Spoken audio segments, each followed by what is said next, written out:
I am Edwin K. Morse, President and founder of Pioneer Knowledge Services, America's first knowledge management nonprofit.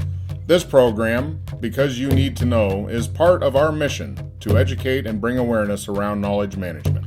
Stan Garfield is a knowledge management author, speaker, and community leader based in Northville, Michigan. He has worked in the field of knowledge management for over 20 years. Stan spent 8 years at Deloitte leading communities and enterprise social networking.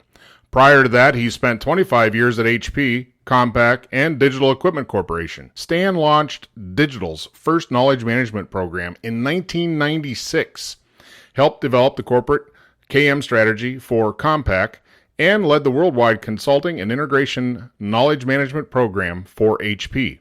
He also worked at PricewaterhouseCoopers, St. Louis, University School of Medicine, and Washington University School of Medicine. Stan holds a BS in Applied Mathematics and Computer Science from Washington University at St. Louis.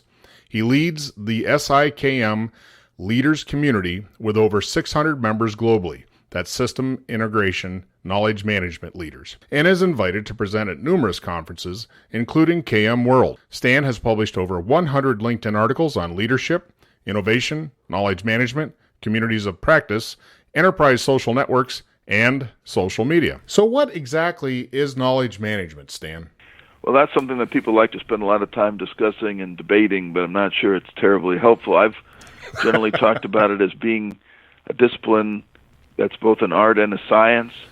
So it's the art of transforming the intellectual assets of an organization so that it benefits its people, its customers, its stakeholders.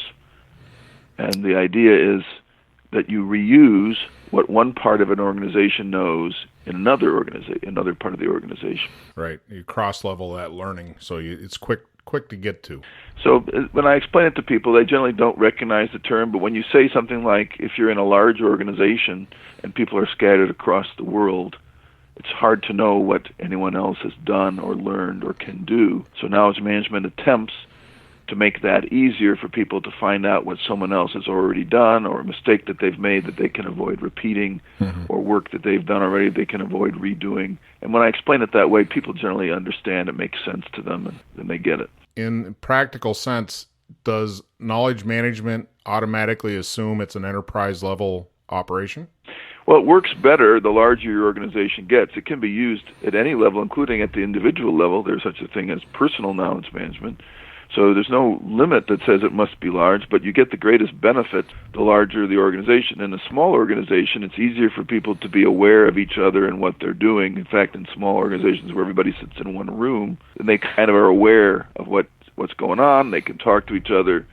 As it grows and as people begin to be in different places, it gets harder to know what everybody's up to, and it gets to be very large, where an organization might have 100,000 or more people. You can almost guarantee that things are going on redundantly and people are unaware and they can't take advantage of what the organization knows, and they have this size, but they're not leveraging the size. In fact, it's becoming a problem because they're reinventing the wheel. So knowledge management attempts to break that down. So it works at its best in large organizations, but it doesn't mean that it can't work in a smaller one. It's just that it's going to work in a different way. If you're working at a personal level, you use it in a different way than you would if you're in a large organization. Well, you brought up a point that's kind of sticking in my brain right now. Is so you brought up the focus point that they are aware. So regardless of the size, and I'll go back to your example of 3 or 4 folks sitting in the same room working on the same company or organization, just because those folks are co-located in the same room doesn't mean they communicate well. So does that awareness fall on leadership and or management to provide a sense of the behavior expected to share? Because I know it's not automatic for everybody.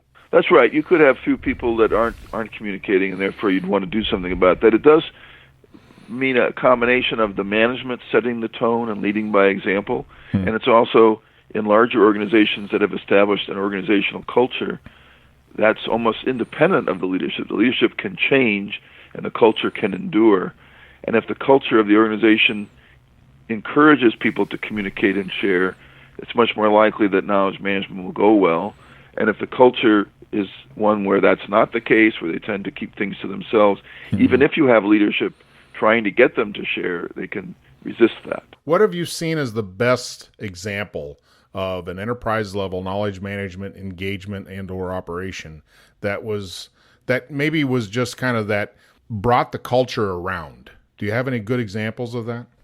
Well, the first instance that I really encountered where knowledge management was working in a way that you'd like to see it work, where it was embodied in the culture, was at Digital Equipment Corporation. I joined that company in 1983, and at that time, they already had rich communities of practice operating. They called them Backs and Notes conferences. But it was the way of work. You would be told that if you had a question about something, or you needed some help, or you had a problem to solve, you'd go to the appropriate notes conference for that topic, and you'd first read it for a little bit to see what was going on, and then you would post into there, and then people would answer you and provide help.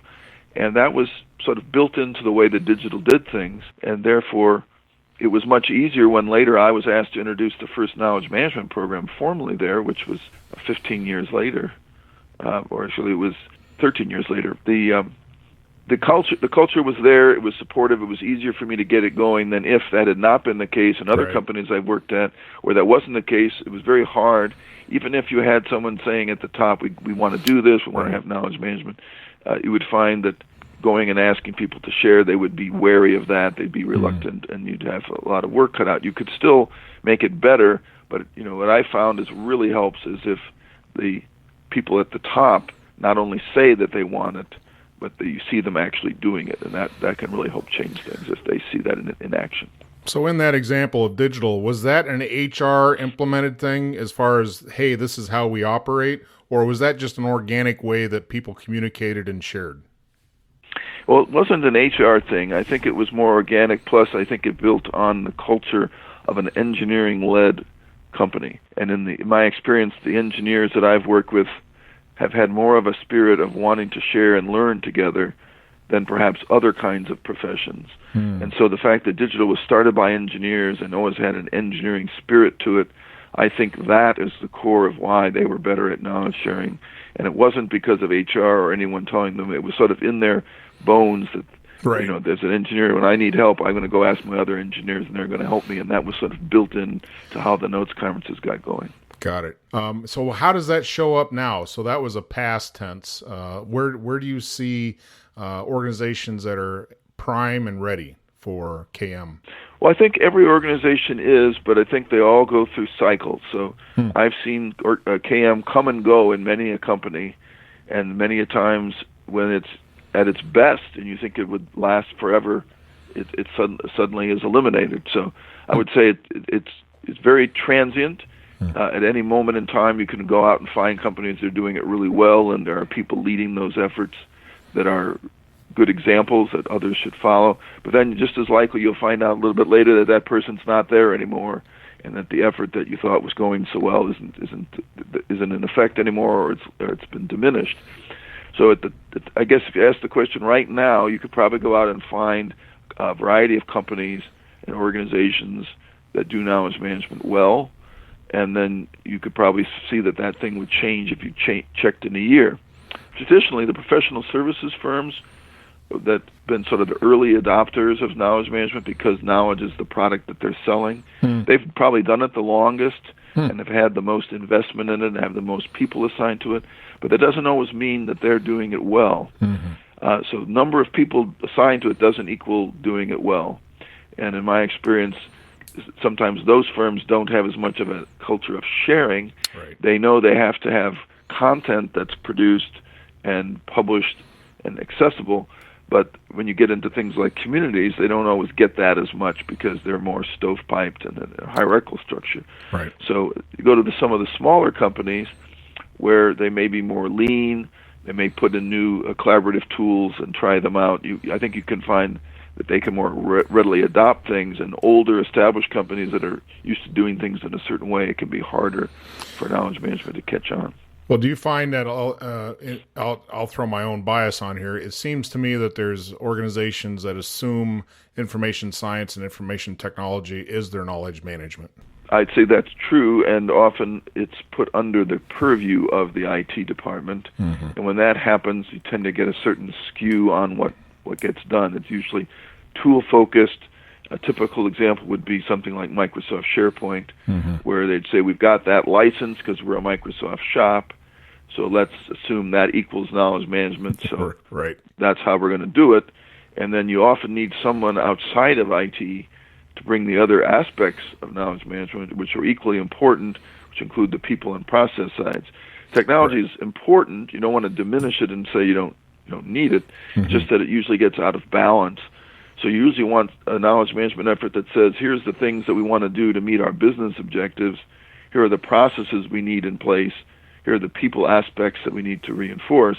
And then, to me, it's always after those two steps that you say, what technology should we use, including what technology do we already have that we can use to make those processes and people components work. But when you start the other direction, you usually are looking for a solution. You have a solution looking for some kind of way of implementing, and you come out and say, I want people to adopt SharePoint, and people say, why? And it doesn't go well. Right. Yeah. If you're addressing the culture at the last stage, it's a little late. Right. What you brought up a term that I want to bring back about personal knowledge management. Can you detail that a little more?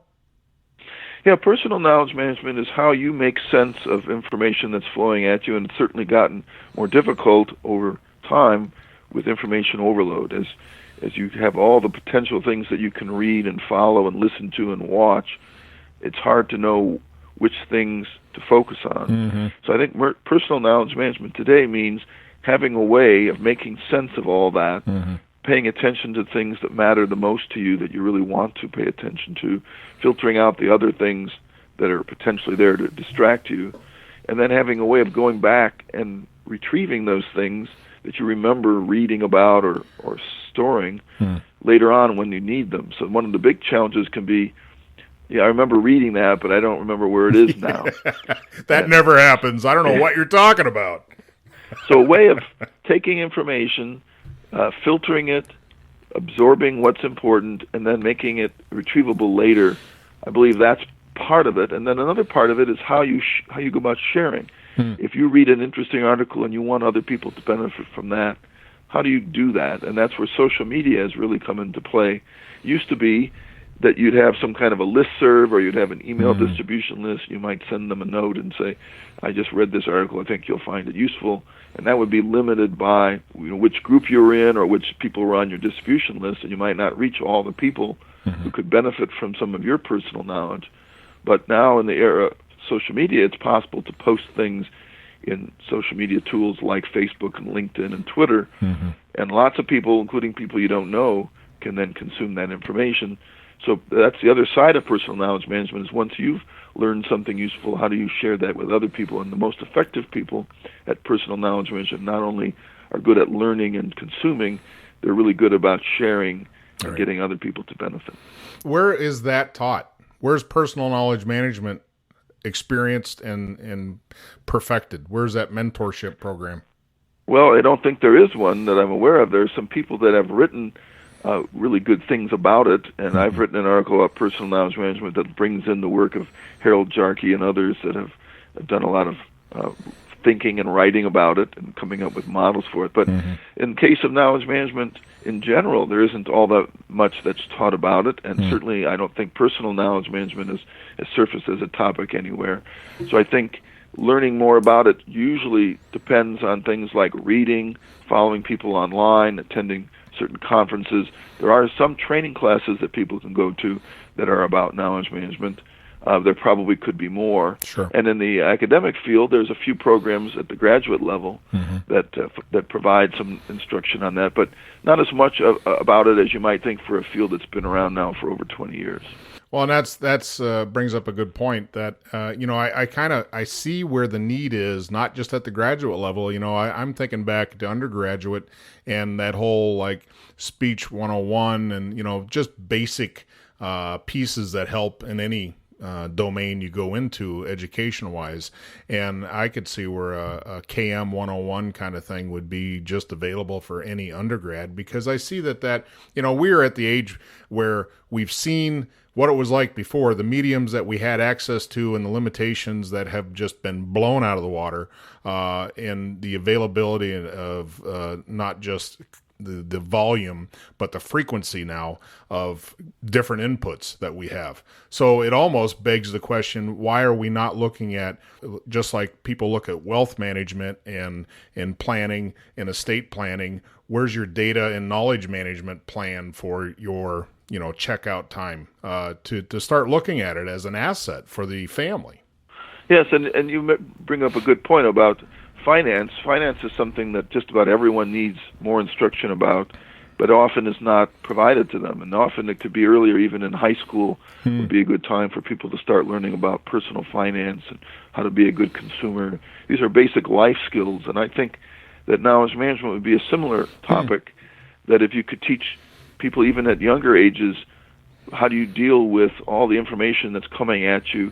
How do you sort out useful information from bad information in an era now where we're even having trouble sorting out truth from fiction and false news from real news? This is part of the whole picture. How do you help people to say, here's how I can validate a piece of information to see if it's in fact valid and true, and how do I make sure that what I'm reading is in fact correct, versus I'm getting ideas that are actually not based on fact. So I would think it would make sense to along with things like personal finance and other life skills, to help people starting in high school and then, as you mentioned, in undergraduate courses, so that as they go through their 4 years of undergraduate, it'd be nice to start out with, here's a good way for you to process information as you take your courses of the next 4 years. I see that as a definite need, because it's just going to get more complicated as new technologies and augmented reality takes over, and all these different parts and pieces expand and really change all behaviors of how we communicate continually. It's just going to become more important. People often will say that they don't like social media or they don't use it, and some people are older have resisted it. They'll say, I don't do Facebook, or I don't do LinkedIn, or I don't do Twitter. And I always have a conversation with them where I say, well, I can understand your attitude, but I also think you're missing out on some positive benefits that you could achieve with that. And being able to network with people and connect to people is a very powerful capability. Don't they have a name for those folks? Aren't they the Luddites? The Luddites? Luddites? Yeah. Yes. But they're often, there's another aspect of this, which is where people say, well, I'm on Facebook, but I don't ever post, or that someone will complain about someone else that way. And I say, that's not really unusual, and that's not even a bad thing. If everybody was posting all the time, we'd have a pretty high level of noise.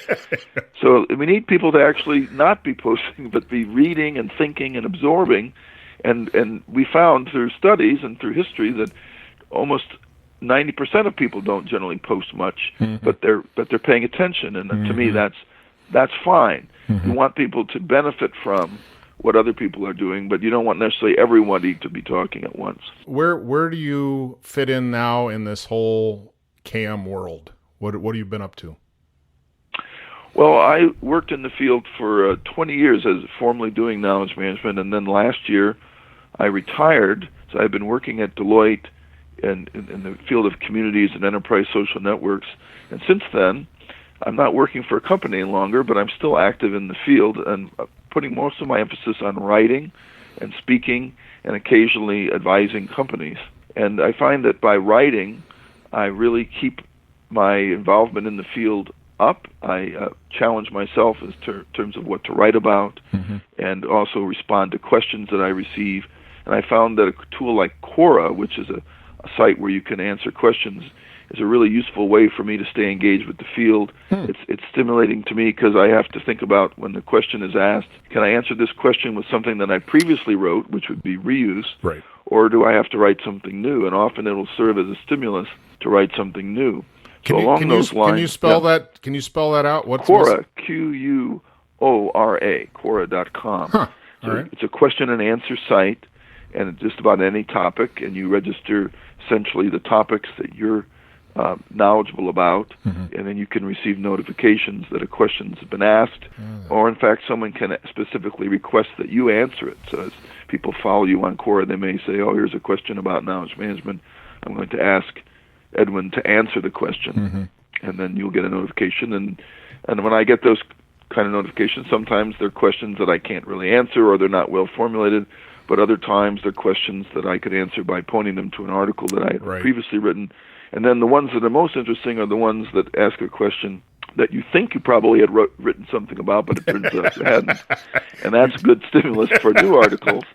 So one of those recently was what are the fundamental principles of knowledge management, or what are the key issues in knowledge management? I felt like I must have written something about that, but then when I thought about it, I realized I hadn't really specifically addressed that question. So I wrote a new article in which I reused some of the previous material. But that's, to me, that's really a good part of, how do you decide what to write about? So I write an article on LinkedIn once a week and publish that, and I go back and link to previous articles through Twitter and LinkedIn, and that way I keep engaging with people. I get new questions, I get new comments. So to me, writing has proved to be a really good way to continue to be involved in the field as I move on. So how else do you interface the public? So you've got this distribution, you're putting out content, you're creating original content, and you're helping to facilitate understanding aspects of knowledge management.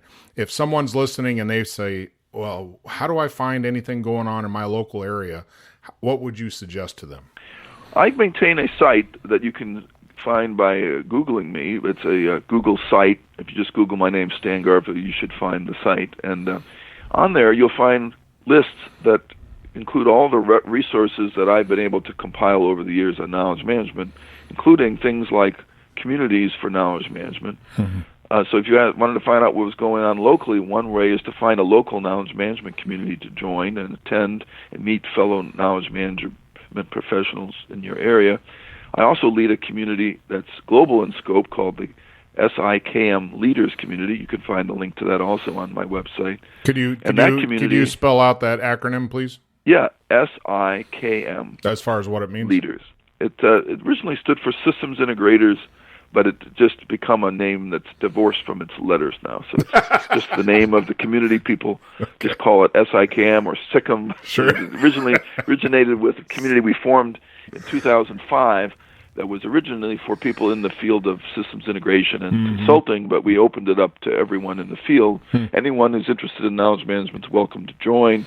We have a monthly call, and we have an online discussion. Those are the two main elements of the community, and it's been around now for over 12 years, and we encourage people to join that. And that's a good way of connecting with other knowledge management professionals. And one of the guarantees I make to people is if you join the community and if you ask a question in its discussion group, you will get answers from the members, and those answers tend to be helpful answers. So if you have any question or you're running into something that you haven't seen before, chances are one of the members has seen it before and will have some good advice for you on that. So those are some ways, but the resources include websites and periodicals and blogs and people who tweet and communities, and it's really a good resource. It's got a long list of books. So if someone who wants to learn more, they can go to that website, find that information, and you'll be busy following up on all that. You're doing that personal knowledge management. It is. So I'm doing it for my own benefit, but then everyone else can benefit at the same time. So before we wrap up here, I wanted to touch in with your latest publication. Can you kind of talk about that a little bit? Yes, thanks for asking about that. My second book that I published has just come out. It's called Proven Practices for Promoting a Knowledge Management Program. It's currently available on Kindle version, and the print version will be available soon. I have the advanced print copy in my hands now and should come out shortly. But the book is a attempt to answer the question, how do you go about selling knowledge management within your organization?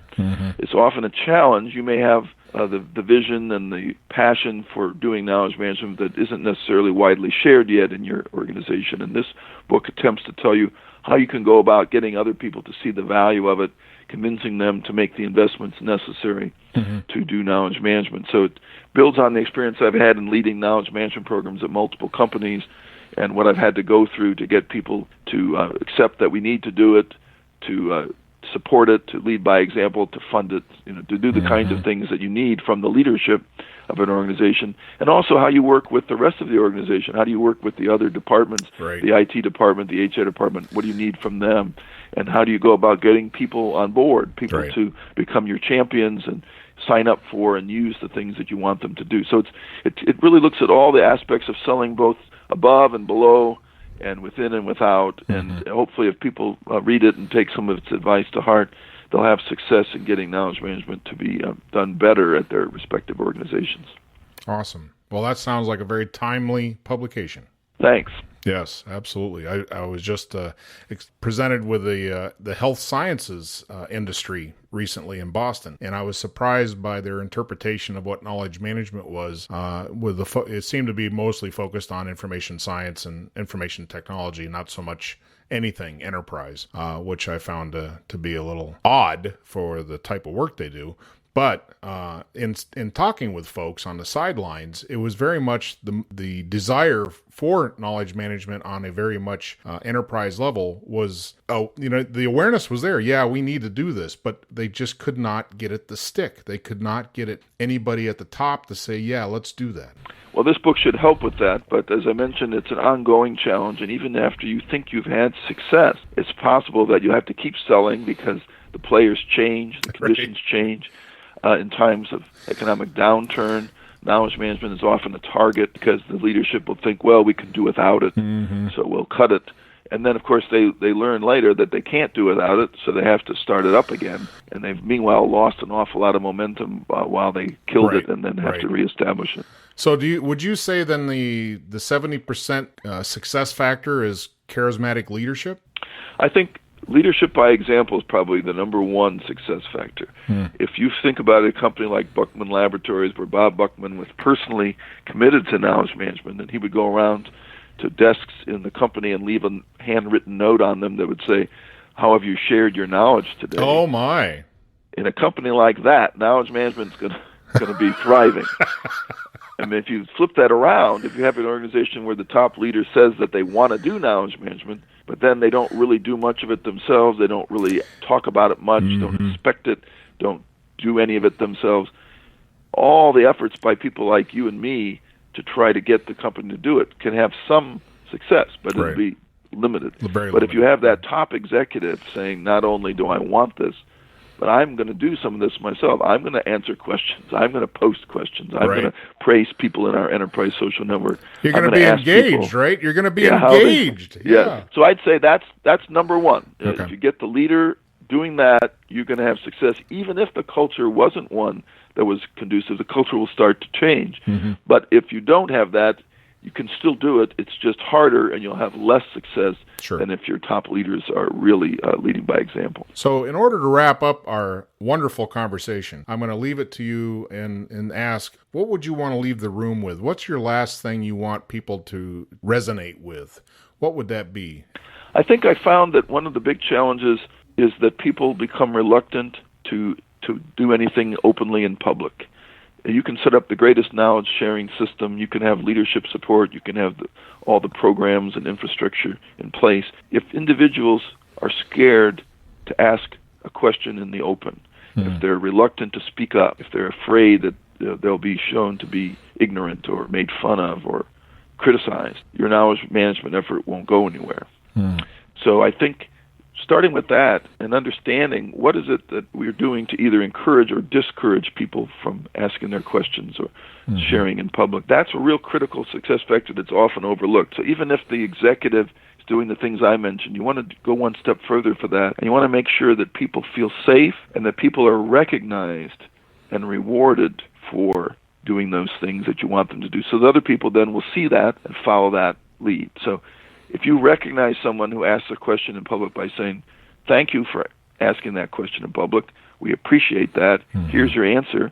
And then on top of that, let's say a senior leader says, same thing, thank you, I want to praise you for doing that. And then the person who comes along and answers the question, thank and praise them. If this gets repeated over and over enough, people see that this behavior is not only tolerated but encouraged and rewarded, then you'll be able to get people to be less reluctant to speak up. If you don't do that, then you'll find that even if you have the best processes and tools in place, if no one says anything, you don't have knowledge management. One of the terms that I sort of repeat is knowledge management doesn't happen until somebody reuses something. So you can have the best stuff in place. You got to have someone who comes along and shares, and someone else who comes along and responds, or someone who asks and someone else who answers.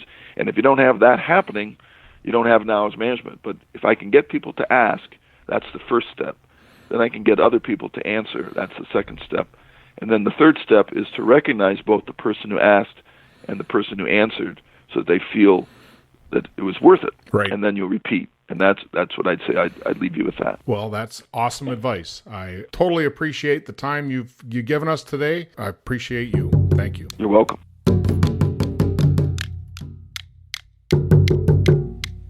This program, Because You Need to Know, brings people and their knowledge forward to be shared. I am Edwin K. Morse, and I thank you for joining in to listen to another conversation brought to you as a public service of Pioneer Knowledge Services, a nonprofit, tax-exempt organization with a charitable purpose. Help us provide knowledge work at www.pioneer-ks.org.